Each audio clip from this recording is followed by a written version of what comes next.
Has being part of All Nations helped you manage stressful, tough times? If so, how? They just walk through. Are we doing it again? Do that again. You're in a private segment.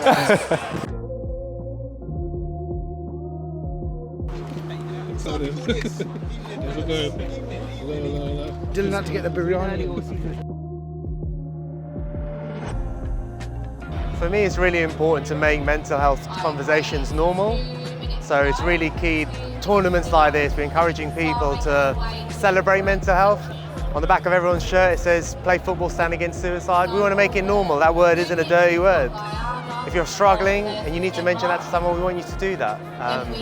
The whole idea of this conversation is to get as many people on the pitch as we can and make it normal. Hopefully breaking down those barriers makes it easier for someone to open up when they need to. So fingers crossed, we've got 250 people on the pitch today, all of them proud to support mental health. What advice would you give young players who feel overwhelmed or alone? Yeah, that's a funny one, because I'm probably the oldest in the team, bro. I feel like I'm giving you like advice all the time. 100%. You know what? I like to give advice, but only some people want to hear it. Because they look at me and think, he ain't played at the level, he ain't played at that level. But you know what? It's not just about football tactics. For me, it's about your character, it's about your personality, it's about how you carry yourself on and off the pitch. Of course. Has being part of a team helped you manage stress or tough times? If so, how? Yeah, definitely, especially as someone who's a social butterfly. When you're going through a certain tough time, I think being part of a team, a unit, for example, like All Nations, you come down and you know the environment is positive. Someone will put the arm around your shoulder and tell you it will be okay. And I need that. That's how I deal with mental health. So when I come to All Nations or any organisation, if you have that, I think you can ease out of the mental side, which is good.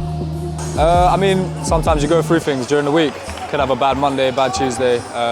I don't know, stuff going on through your life, but you always look forward to that Sunday, you know what I mean? Waking up in the morning, that change room atmosphere with the music, even little things like the little song with Dom, it just makes you happy, you know what I mean? Like, you forget about everything that's happened in the week and you're ready to start a new, fresh week ahead. Kicking ball is a great way of relieving stress. Playing team sport, I think, is important because you're all trying to strive for a collective goal. And on a day like today, with the group of players that we've got, it's important to remember that it's not just for football, there's several other reasons why we're out here today.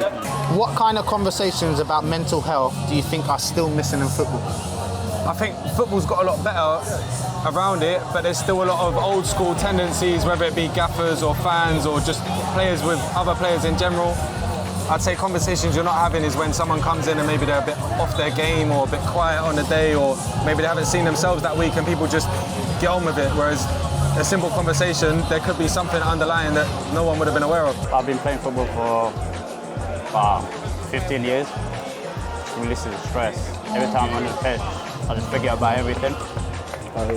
For me personally, football is something that's within my comfort zone, that's fun, that takes away stress. And being in that comfort zone, I think then allows you to become familiar with other people and then open up to them if you need to. Obviously, mental health is very important. It means a lot because obviously you have family members, friends who struggle with it. How I deal with it, honestly, I'd say through my girlfriend. She's quite a good support. In terms of if I have a bad day or whatever I'm going through, I will go home and she'll speak to me, and that's something what eases me out of that mindset, which is very helpful because I open up to someone who I trust. So I think it's important you have someone in your circle who you can open up to. Boys, we win and lose together as a team. It don't matter what the result is, we keep going for the next one. On 3, 1, 2, 3. All Nations!